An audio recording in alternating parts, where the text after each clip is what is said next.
Hello बच्चों, कैसे हैं। हमें लगता है कि आप सभी लोग अपनी तैयारी में जुटे होंगे। अच्छी बात है। तो चलिए आज हम पढ़ते हैं रसखान जी के सवैया को। सवैया में आप देखेंगे यहाँ जो है रसखान जी स्वयं गोकुल में रहने की बात करते हैं, ब्रज में रहने की बात करते हैं। किस प्रकार से करते हैं देखिए कि मानुष हो तो वही रस खानी, ओ बसो ब्रज गोकुल गाँव के ग्वारन। जो पशु हो तो कहाँ बस मेरो, चरो नित नंद की धेनु मझारन। ओ पाहन हो तो वही गिरि को, जो धर्यो कर छत्र पुरंदर धारन। जो खग हो तो बसेरा करो, ओ मिली कालिंदी कूल कदम्ब की डारन। इसमें स्वयं रसखान जी कहना चाह रहे हैं कि हे भगवान, हे प्रभु, हे ईश्वर, यदि मेरा जन्म जो है वो मनुष्य के रूप में हो तो कहाँ हो, यदि पक्षी के रूप में हो तो कहाँ हो। इन सभी चीजों का वर्णन रसखान जी अपने इस पद में किए हैं। किस प्रकार से देखिए बता रहे हैं कि मानुष हो तो वही, हाँ माने मैं, हाँ माने मैं, मानुष माने मनुष्य। अगर हाँ माने मैं बताए कि यदि मैं मनुष्य के रूप में जन्म लूं, रसखान, यहां ध्यान दीजिएगा, रसखान कहा गया है, रसों के खान, रसों के खान। यहां इसका डबल अर्थ है, यहां इसका जो है डबल अर्थ है। ये चीज और हम आपको बताना चाहेंगे कि इस सबसे महत्वपूर्ण प्रश्न ही हम आपको प्रोवाइड कराएंगे जो यूपी बोर्ड परीक्षा 2025 में आने वाले हैं। अब देखिए 100% तो नहीं कह सकते हैं, लेकिन अगर हमारी आप इस वीडियो को देखते रहेंगे तो 90+ आएगा आपका। लेकिन बने रहना है वीडियो के अंत तक, और वीडियो के अंत में 1 मिनट में हम बहुत ही महत्वपूर्ण चीजें बताएंगे, तब तक बने रहिएगा। तो यहाँ देखिए ये बता क्या रहे हैं, रसखान बताए कि यहाँ रसखान का डबल अर्थ है। एक तो ये है कि स्वयं जो इसके कवि हैं, जो इसके रचयिता हैं सवैया के, ये है रसखान जी। और दूसरा क्या है कि रसों के खान अर्थात भगवान श्री कृष्ण। यहाँ डबल अर्थ इसका है, इसलिए यहाँ श्लेष अलंकार है। जहाँ एक शब्द के अनेक अर्थ होते हैं श्लेष अलंकार होता है, तो यहाँ भी श्लेष अलंकार है और अनुप्रास दोनों अलंकार है यहाँ। तो देखिए कह क्या रहे कि मानुष हो तो वही रसखान, यानी हे प्रभु अगर मैं मनुष्य के रूप में जन्म लूं, मानुष हो यानी हाँ माने मैं यदि मनुष्य के रूप में जन्म लूं तो बसो ब्रज गोकुल गांव की ग्वारन। बसो माने बसेरा करूं, निवास करूं, रहूं ब्रज में और गोकुल के गांव के ग्वाल बालों के बीच। ब्रज गोकुल यानी ब्रज के गोकुल में, अर्थात ब्रज में ही कह लीजिए कि गांव के ग्वाल बालों के बीच में ही रहूं। और जो पशु हो तो कहाँ बस मेरो, करेंगे अगर मेरा जन्म पशु के रूप में होता है, जानवर के रूप में होता है, तो कहाँ बस मेरो, तो मेरा बस तो नहीं रहेगा। फिर भी मेरी इच्छा है, मेरी लालसा है, मेरी प्रभु से कामना है, प्रार्थना है। क्या है कि चरौ नित नंद की धेनु मझर। चरौ माने चरता रहूं, कहाँ, नंद बाबा की धेनु माने गाय के मझारन माने बीच में, यानी मैं नंद बाबा की गायों के बीच में चरता रहूं। कुल मिलाकर के आप ये कह लीजिए कि पूरा यही चाह रहे हैं कि मेरा जन्म अगर मनुष्य के रूप में, जानवर के रूप में, किसी भी रूप में हो तो मैं ब्रज के आसपास ही विचरण करता रहूं, ये इनकी इच्छा है। फिर आगे कह रहे हैं कि पाहन हो तो वही गिरि को, अगर मेरा जन्म, हाँ माने मैं, यानी यदि मैं, पाहन माने पत्थर हो गया, यदि मैं पत्थर के रूप में जन्म लूं तो उसी गिर का पत्थर बनूं, गिर माने पहाड़, उसी पहाड़ का पत्थर बनूं। जो धर्यो कर, जो माने जिसको धर्यो माने धारण किए थे, कर माने हाथ में, जिसको हाथ में धारण किए हुए थे, छत्र माने छतरी के रूप में, पुरंदर यहाँ भगवान श्री कृष्ण को कहा गया था।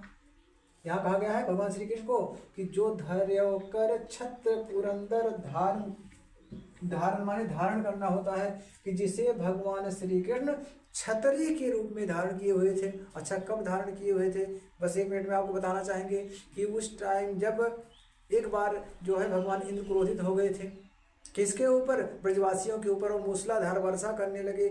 जब मूसलाधार वर्षा करने लगे थे तो उस टाइम होता क्या है कि सभी लोग दौड़े दौड़े श्री कृष्ण के पास जाते हैं और कहते हैं कि हे प्रभु हमारी रक्षा कीजिए, नहीं तो पूरा गांव जो है ये परिमंडल पूरा डूब जाएगा, पानी में जलमग्न हो जाएगा। तो ये जा करके जो है उनके गर्व, उनके घमंड को दूर करने के लिए, भगवान इंद्र के घमंड को दूर करने के लिए एक छतरी के गोवर्धन पर्वत को ही पूरा उठा लिए थे। गोवर्धन पर्वत को जो है पूरा एक अंगुली पर उठा लिए थे और उसी के नीचे पूरे ब्रजवासी आ चुके थे। तो यहाँ वही कह रहे हैं कि जिस गिरि को, जिस पहाड़ को भगवान श्री कृष्ण ने उठा लिया था जिस गोवर्धन पर्वत को उठा लिया था छतरी के रूप में, मैं उसी पहाड़ का पत्थर बनूं और जो खग हो तो बसेरा करूं। कारण कि यदि मैं खग के रूप में, पक्षी के रूप में मेरा जन्म हो तो बसेरा करूं, हमेशा निवास करूं, रहूं कहाँ, मिली कालिंदी कूल कदम की डारन। जो कालिंदी नदी है, कालिंदी माने यमुना नदी और कूल माने किनारे, यानी यमुना नदी के किनारे एक कदम का पेड़ था। क्यों? क्योंकि उसी कदम के पेड़ के नीचे जाकर के श्री कृष्ण सभी अपने ग्वाल बालों के साथ बैठते थे। तो करके मैं उसी यमुना नदी के किनारे पर जो कदम का पेड़ है उसी कदम की डालियों के बीच में, डारन माने डाल है, डालियों के बीच में बसेरा करता रहूं। तो इस प्रकार से अपनी मनोदशा का वर्णन, अपनी इच्छा का वर्णन कह सकते हैं कि अपना बताना चाह रहे हैं कि अगर मैं मनुष्य हूँ रसखान जी तो कहाँ रहूं, जानवर रहूं तो कहाँ रहूं, और जब मैं पक्षी के रूप में पैदा रहूं तो कहाँ रहूं। अभी देखिए आपने इसमें जो है सबसे पहले जो प्रश्न पूछा जाता है, चलिए अभी आप पढ़ लीजिए और लास्ट में हम बताते हैं कि किसमें क्या है। फिलहाल इसका तो पहला हम बता ही दे रहे हैं आप लोगों को। यहाँ आप देखेंगे तो प्रश्न पूछा जाएगा। कैसे प्रश्न पूछा जाएगा कि प्रस्तुत पद्यांश का संदर्भ लिखिए। संदर्भ कैसे लिखा जाएगा हम लास्ट में आपको बताएंगे वीडियो के अंत में, तब तक आप बने रहिए। फिर देखिए इसके बाद क्या होता है कि इसके बाद आपको लिखना होगा, ऐसे रेखांकित ऐसे कर दिया जाएगा और यहाँ कहा जाएगा कि रेखांकित यानी निम्नलिखित में रेखांकित अंश की व्याख्या कीजिए। तो रेखांकित अंश की व्याख्या करना रहेगा, ना कि आप लोगों को और किसी भाग की व्याख्या करना रहेगा जिसके नीचे अंडरलाइन रहेगी, बस उसी की व्याख्या करना रहेगा। जैसे इसमें है ये, बस इसी अंडरलाइन का आपको व्याख्या करना रहेगा। चलिए इसके बाद बात आती है कि इसमें आपको अगर प्रसंग लिखना होगा तो प्रसंग जो हम पढ़ाने से पहले बताते हैं वही प्रसंग, जो कुछ भी उसमें याद रहेगा आप उसको लिख दीजिएगा। जैसे इसमें प्रसंग आप लिखना चाहेंगे इसमें प्रसंग यही लिखेंगे कि प्रस्तुत पद्य खंड में या प्रस्तुत पद्यांश में रसखान जी ब्रज में जन्म लेने की बात करते हैं, बस इतना ही लिख देंगे। इसके बाद आप व्याख्या करेंगे। चलिए इसके बाद देखिए काव्यगत विशेषता आती है, काव्य सौंदर्य। तो काव्य सौंदर्य या काव्यगत विशेषता दोनों एक होती है। अब इसमें आप देखेंगे इसमें क्या रसखान द्वारा रचित सवैया के 5-6 जो भी आप में है उन सभी में जो भाषा है वह ब्रज भाषा है। ब्रज भाषा में पूरा लिखे हैं सवैया अपना ये, और रस यहाँ शांत रस है। इसमें आप देखेंगे तो शांत रस का प्रयोग किया गया है। छंद क्या है, सवैया है, आपको बता ही दिए। और अलंकार क्या है, अनुप्रास और श्लेष अलंकार। यहाँ श्लेष अलंकार भी है। रसखान में आप देख रहे हैं कि यहाँ जो है रसखान जो कहा गया है ये रसों के खान अर्थात भगवान श्री कृष्ण, यहाँ ये कहा गया है, और रसखान दूसरा कवि का नाम ही ये है। तो इतना है। अब इसके बाद जो है आप दूसरा देखेंगे, दूसरे में क्या लिखा गया है। अब यहाँ तो अपनी इच्छा का मनोदशा का वर्णन किए हैं, लेकिन आगे देखिए इसमें क्या है कि धूरी भरे अति शोभित श्याम तैसी बनी सिर सुंदर चोटी, और खेलत खात फिर अगना पग पैजनी बाजत पीरी कछोटी, अवा छवि को रस खान बिलोक तिवारत काम कला निज कोटी, काग के भाग बड़ी सजनी हरि हाथ सुले गयो माखन रोटी, हरि हाथ से ले गयो माखन रोटी। थोड़ा यहाँ ध्यान रखिएगा, हमें हाथ से ही लिखना पड़ता है। यहाँ कि हाथ से माखन रोटी ले जा रहा है और यहाँ हमें हाथ से लिखना पड़ रहा है, तो थोड़ा सा आप लोग सपोर्ट करेंगे। और बीच में हमारे इस, अगर ये आपको अच्छा लगता है कि आपको कहीं से भी लगता है कि हमारा जो है पढ़ाया गया महत्वपूर्ण है, तो आप सब्सक्राइब जरूर कर लीजिएगा हमारे चैनल को। चैनल का नाम जैसा कि study with JK sir Shiva, study with JK sir Shiva करके आप सर्च करेंगे तो आपको जो है यूट्यूब पर मिलेगा। तो चलिए यहाँ देखिए क्या है। अब इसमें कुछ बीच का महत्वपूर्ण ही पढ़ा रहे हैं, पहले भी बताए थे महत्वपूर्ण। इसमें देखिए आप क्या यहाँ है कि इस पद्यांश में एक सखी जो है वो भगवान श्री कृष्ण के घर चली जाती है, और वहाँ से आने के बाद, अभी भगवान श्री कृष्ण छोटे हैं तो छोटे हैं, वहाँ से आने के बाद जो है वो गोपी एक दूसरे गोपी को बताती है। यानी गोपी जो है वो जाती है, आने के बाद पहले जाती है श्री कृष्ण जी के घर, वहाँ से आने के बाद अपनी एक दूसरी सखी को कह रही है, बता रही है, क्या बता रही है कि धूरी भरे अति शोभित श्यामजू, यानी धूरी भरे, धूरी माने धूल, भरे माने भरकर, अति माने अत्यधिक, शोभित माने शोभायमान हो रहे थे, श्यामजू माने भगवान श्री कृष्ण। यानी श्री कृष्ण जो है श्याम जो है सांवले रंग के, श्याम को क्यों कहा गया, क्योंकि ये सांवले रंग के थे। तो कह रहे हैं जो श्याम है वो धूल लगा करके भी बहुत अधिक शोभायमान हो रहे थे। और तैसी बनी सिर सुंदर चोटी, तैसी माने उसी प्रकार से उनके सिर पर सुंदर चोटी भी बनी हुई थी। आप लोग देख रहे होंगे, भगवान श्री कृष्ण को देख रहे होंगे, या आप राम जी को देख रहे होंगे, लक्ष्मण जी को देख रहे होंगे, तो ये लोग जटा रखे रहते थे, जटा रखे रहते थे। और भगवान श्री कृष्ण को तो आप देखे होंगे कि मुकुट में जो है मयूरपंख लगा रहता था और जटा बांधे रहते थे। तो इस प्रकार से जो है उनकी जो सुंदर चोटी बनी हुई थी वह भी बहुत ही अधिक सुंदर दिखाई दे रही थी, जो चोटी बांधी गई थी। और खेलत खात फिरे अगना, लड़कों की आदत होती है, ध्यान दीजिए आप देखिए, माताएं कितना भी उनको खाना दे करके बैठाएं, यहाँ भी खाना, यहाँ से जाना मत, लेकिन क्या करते हैं वो निकल जाते हैं, सरसरी वो भी आए और फिर जैसे बुलाती हैं तुरंत दौड़े आते हैं। तो बच्चों की आदत होती है खेलते हुए घूमते रहना। तो यहाँ यह भी हो, यहाँ श्री कृष्ण जी भी वही कर रहे हैं। क्या कर रहे हैं कि खेलत खात फिरे अंगना, खेलत माने खेलते हुए, खात माने खाते हुए, खेलते और खाते हुए पूरे आंगन में जो है फिर रहे हैं। फिर माने घूमना, पूरे आंगन में फिर रहे हैं। और जब वो फिर रहे हैं, माताएं आप लोग देखे होंगे कि माताएं अपने बच्चों को पैजनी यानी पायल पहना देती हैं, जो लड़कियां होती हैं। और जो लड़के होते हैं तो उनको तो पायल पहना नहीं जाता है, लेकिन क्या है कि गुजारा टाइप का कुछ आता है, इसको भी पहना देती हैं माताएं। बहुत ही प्रेम करती हैं माताएं, माताओं का वात्सल्य तो अद्भुत होता है। तो यहाँ जो है उनकी माता उनके पैरों में पैजनी पहनाई हुई हैं। तो जब वो चलते हैं दौड़ते हैं तो पग पैजनी, उनके पैरों की पैजनी जो है वो बाजती है यानी बजती है। और बजने के बाद क्या है, इनको पीरी पीरी कछौटी पहनाई गई है। कछौटी माने लंगोट समझ लीजिए। तो उनको लंगोट पहनाया गया है, कैसी है, पीरी है, तो पीरी पीरी कछौटी जो पहनाई गई है वह भी दिखाई देता है। फिर आगे कर रहे हैं कि वह अच्छा बिकोरस खान बिलोकत, फिर यहाँ है कि वो अच्छा बिकोरस खान बिलोकत। इसमें ही बता रहे हैं कि उस छब को, उस सुंदरता को देख करके रसखान बिलोकत, यहाँ जो है थोड़ा सा गलती की है भाई, देख लीजिएगा रसखान, तो यहाँ भी वही है रस खान के यानी रसों के खान। तो रसों के खान यानी भगवान श्री कृष्ण, डबल है यहाँ भी श्लेष अलंकार, ध्यान रखिएगा कि वाच्छवी को यानी उनकी सुंदरता को, रसखान बिलोकत, रसखान जी कह रहे हैं कि उनकी सुंदरता को बिलोकत माने देख करके ऐसा लगता है कि वारद माने निछावर करते हैं, काम माने कामदेव, निज माने अपनी, कोटि माने करोड़ों, कला माने कलाओं को। यानी ऐसा लगता है कि कामदेव जो है अपनी करोड़ों कलाओं को न्यौछावर कर रहे हैं। और फिर क्या है कि इतने में क्या होता है कि जब वो रोटी खाते हुए घूमते रहते हैं, एक कौवा आता है, कौवा उनकी रोटी को लेकर के भाग जाता है। और जब रोटी को लेकर के भाग जाता है तो कहती हैं कि कादे के भाग बड़े सजनी, यानी हे सजनी, अर्थात हे सखी ये सुन लीजिए कि उस कौवे का भी भाग बहुत बड़ा है कि जो हरि हाथ से ले गयो माखन रोटी। वैसे हरि कहा गया है भगवान विष्णु को, लेकिन कहा जाता है कि भगवान विष्णु के ही अवतार थे लोग। तो बता रहा है कि हरि जो है, हरि हाथ से ले गए माखन रोटी, यानी भगवान श्री कृष्ण के या भगवान के हाथ से जो रोटी लेकर जा रहा है, मतलब वह कौवा भी धन्य हो गया कि जो भगवान के हाथ से जिसको रोटी खाने को मिल रहा है। तो इस प्रकार से इनकी सुंदरता का बखान करती है, इनकी सुंदरता का वर्णन करती है एक सखी दूसरे सखी से। अब यहाँ आप देखेंगे तो भाषा इसमें वही है, ब्रज भाषा है। इसके बाद छंद है, छंद में सवैया है, पहले ही बता दिए हैं आप लोगों को। और रस यहाँ जो है श्रृंगार रस है, इसमें आप रस शांत देखे हैं, लेकिन यहाँ जो है श्रृंगार रस का वर्णन किया गया है। क्यों? क्योंकि देख रहे हैं कि उनकी सुंदरता का वर्णन किया गया है। तो यहाँ श्रृंगार रस है। और अलंकार में यहाँ अनुप्रास और श्लेष दोनों अलंकार हैं, अलंकार अनुप्रास और श्लेष दोनों है। तो ठीक है, दो महत्वपूर्ण ये हो गए, इसमें से दो महत्वपूर्ण हम आपको और पढ़ाते हैं। फिर इसके बाद देखिए अगला महत्वपूर्ण क्या है, यही से ना,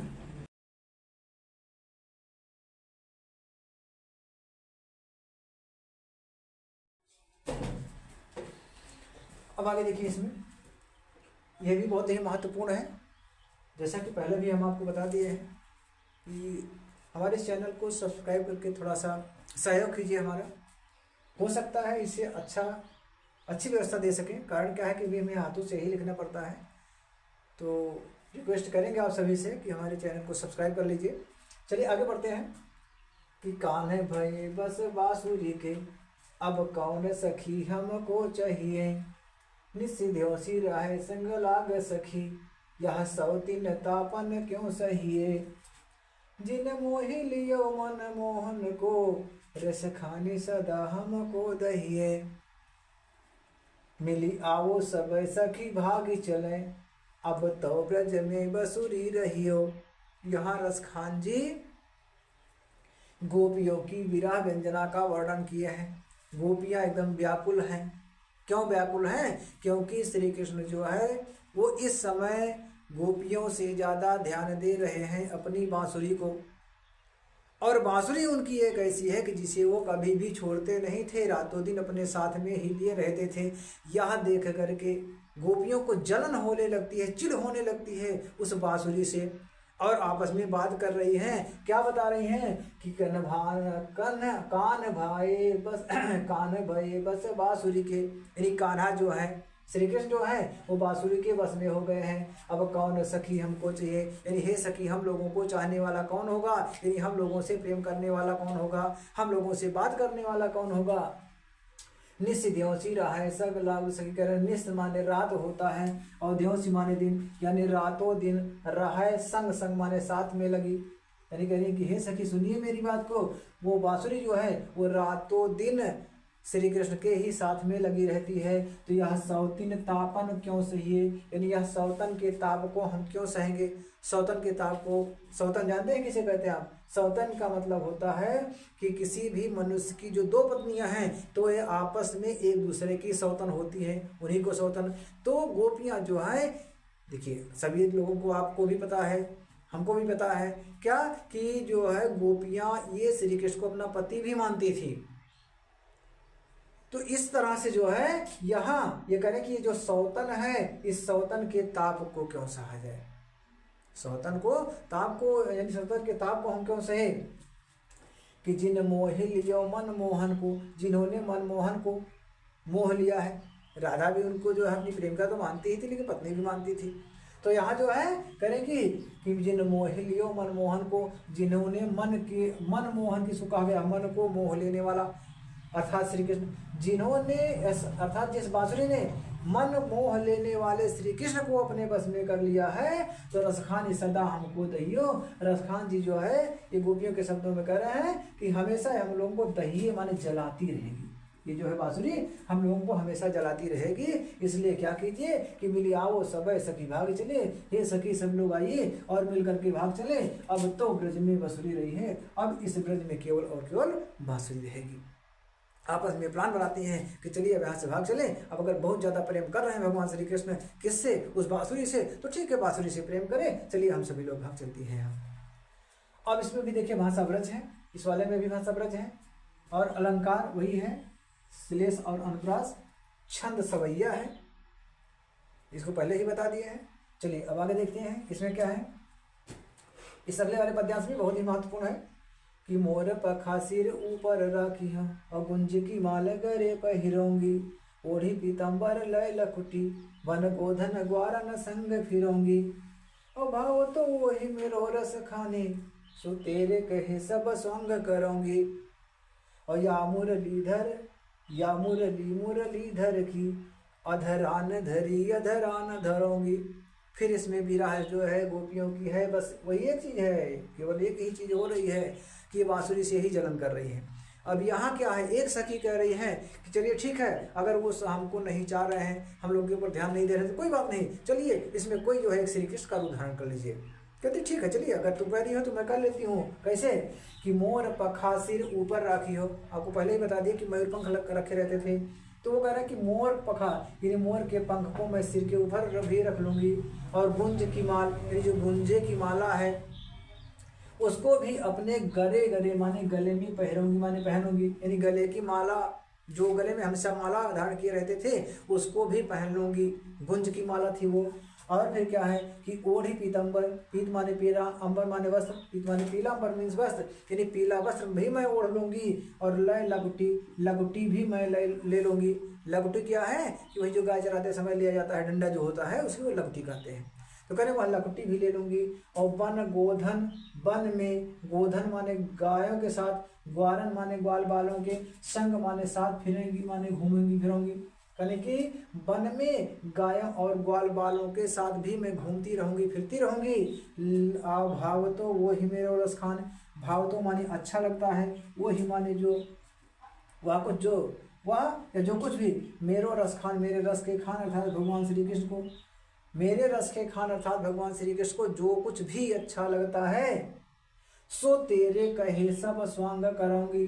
सो माने वह सब कुछ, तेरे माने तुम्हारे, कहे माने कहने पर, वह सब कुछ तुम्हारे कहने पर मैं स्वांग कराऊंगी। स्वांग माने नाटक होता है, तो यह नाटक मैं सब कुछ तुम्हारे कहने पर करूंगी। लेकिन एक चीज ध्यान रखना कि या मुरली मुरलीधर की, यानी ये मुरली जो है, ये जो मुरलीधर की मुरली है, मुरलीधर भी एक नाम है उनका भगवान श्री कृष्ण का। करे भगवान श्री कृष्ण की जो मुरली है, जिसे वह अधरान धरी, अपने अधरों पर हमेशा रखते हैं, अपने अधरों पर रखे रहते हैं, उसको अधरा न धरूंगी, मैं अपने होठों पर नहीं रखूंगी। माने उस बांसुरी को जो भगवान श्री कृष्ण अपने होठों पर रखे रहते हैं, मैं उसको अपने अधरों पर नहीं रखूंगी। तो इसमें भी आपको पहले ही बता दिए हैं। अगर संदर्भ पूछता है तो आप संदर्भ लिखिएगा, और रेखांकित अंश की व्याख्या पूछता है तो इससे रेखांकित अंश रहेगा, इस तरह से उसकी केवल व्याख्या करना रहेगा। काव्यगत विशेषता में क्या होगा कि काव्यगत विशेषता में भाषा ब्रज है, और रस जो है इसमें यहाँ भी देखिएगा, इन दोनों में, इसमें और इसमें दोनों में वियोग श्रृंगार है, यानी श्रृंगार रस है। इसमें रस श्रृंगार है, इसमें रस श्रृंगार है। अलंकार की ओर बदला है, इसमें भी जो है श्लेष और अनुप्रास है, और यहाँ जो है 3 अलंकार है, यमक, श्लेष और अनुप्रास। इसमें जो है यानी मोर पखा वाले में 3 अलंकार है। तो चलिए, इस प्रकार से ये सवैया का जो भी महत्वपूर्ण था वो समाप्त हो चुका है। हम आपको बस ज़्यादा देर ना लेते हुए 30-35 सेकंड में हम आपको बता देते हैं कि संदर्भ आपको कैसे लिखना है, किस प्रकार से संदर्भ लिख करके आप जो है नंबर को इकट्ठा करेंगे। तो यहाँ आप लिखिएगा संदर्भ, और संदर्भ लिखते समय विशेष ध्यान रखना है कि आपको जो है कहाँ मोटा कहाँ पतला लिखना है, इसका तो विशेष ध्यान रखना है। तो यहाँ आप मान लीजिए देखते हैं कि प्रस्तुत पद्यांश, इस प्रकार से प्रस्तुत पद्यांश हमारी बच्चे क्या करते हैं, गलत लिखकर चले आएंगे, और इसके बाद बताते हैं कि हम जो पूरा लिखकर आए थे लेकिन हमारा नंबर कट गया। तो हमारी पाठ्य पुस्तक यहाँ लिखिएगा, हमारी पाठ्य पुस्तक, और पाठ्य पुस्तक कौन सी है, ये हिंदी है।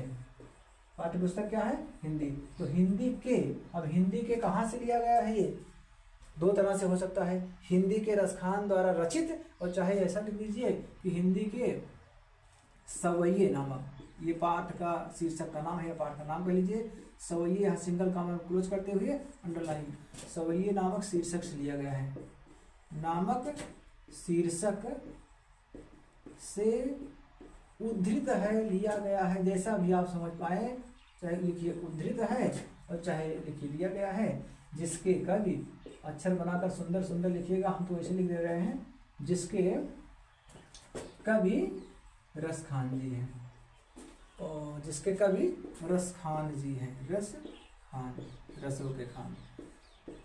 पहचानने का सबसे अच्छा तरीका रसखान जी का है, जिसे सूरदास वाले में सूर लिखा रहता था, सूरदास लिखा रहता था, उसे इनमें रसखान लिखा है सब जगह। तो इसको अंडर सिंगल काम क्लोज करते हुए अंडरलाइन कर दीजिएगा, इसको अंडरलाइन कर दीजिएगा, हिंदी करना चाहे ना करना, लेकिन ये 2 चीज़ जरूर कर दीजिएगा।